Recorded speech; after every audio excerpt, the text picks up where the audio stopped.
appreciation, and development. Studies show that millennials value these things oftentimes over money.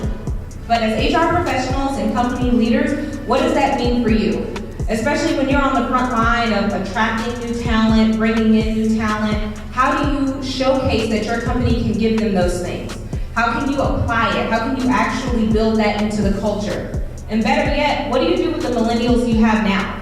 What do you do if you have a company or a team full of millennials that you're struggling with?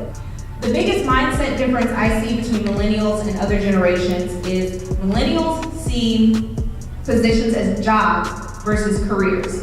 I told you I had 40 jobs. I assure you, those were other people's careers. Careers that people plan to retire from. But I saw it as a job. And how you talk to someone who sees it as a job versus a career is very different. So you have to have those conversations and get to know what's their motivation. Do they see this as a career? Do they see it as a job? And how can I shift that mindset so they can think long term? We have to be honest that when we hire people, they are not looking to stay with your company for the next 20 years. Millennials aren't looking to stay with your company for the next 5 years.